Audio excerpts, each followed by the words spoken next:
paano ba mag-drive doon sa mga pabitin o mga paakit na lugar para maiwasan natin yung pag-atras. Ang gagamitin nga natin ngayon, itong si Traps, manual nga pala to ha. So ganito lang siya, no?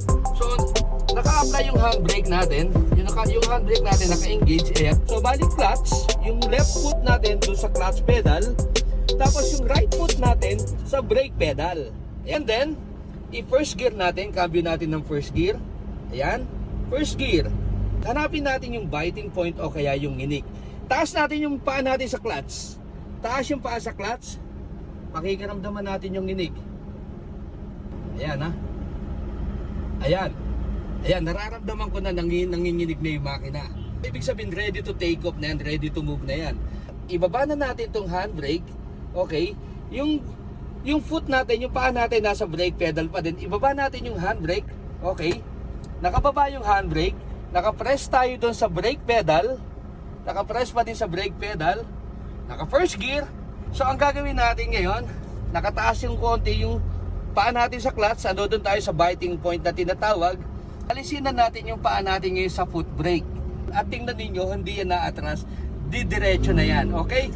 And kung meron kayong iba pang alam, i-share nyo na rin. Baka may matutunan din ako sa inyo.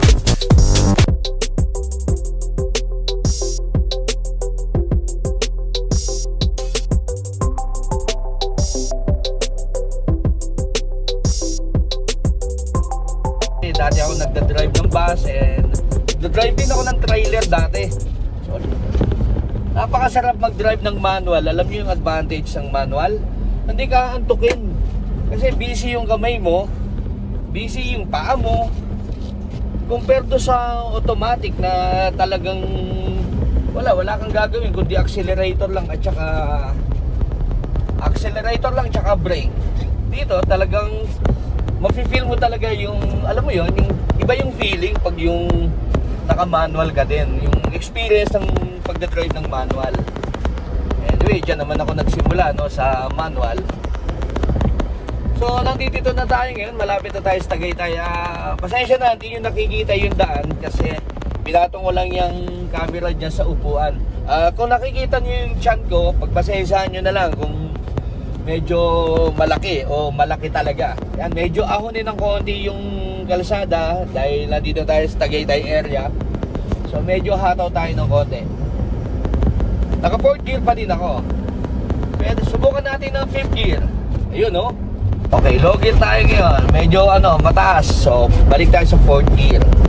So ganun lang yung pagdadrive ng manual. Very easy and yun nga. Ang advantage pa nga pala ng manual din, kasi mayroon naman akong ginagamit yung isang sasakyan na matic.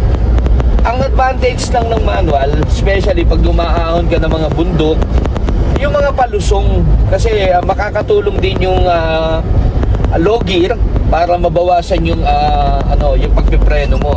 So yun ang advantage ng manual.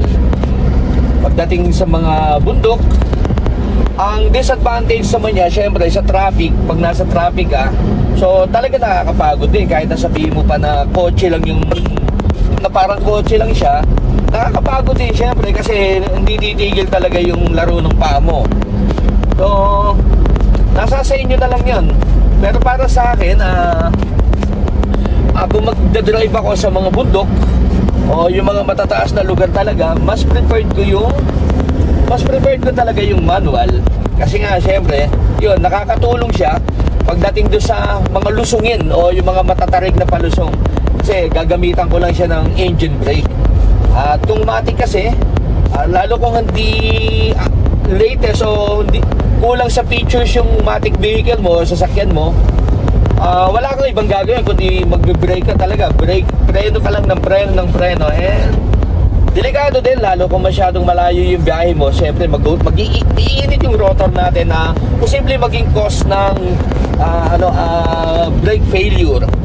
Kaya, para sa akin, ulitin ko yun, mas preferred ko yung manual, especially kung bibiyahe ako ng mga malalayong lugar kung saan dadaan ako sa mga ahon-lusong na bundok.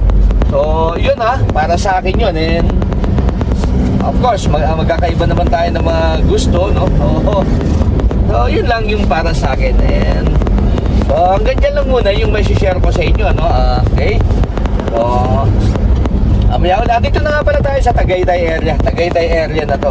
Okay, so medyo break muna tayo. Pahinga muna tayo ng konti. Okay, so pag titigil, clutch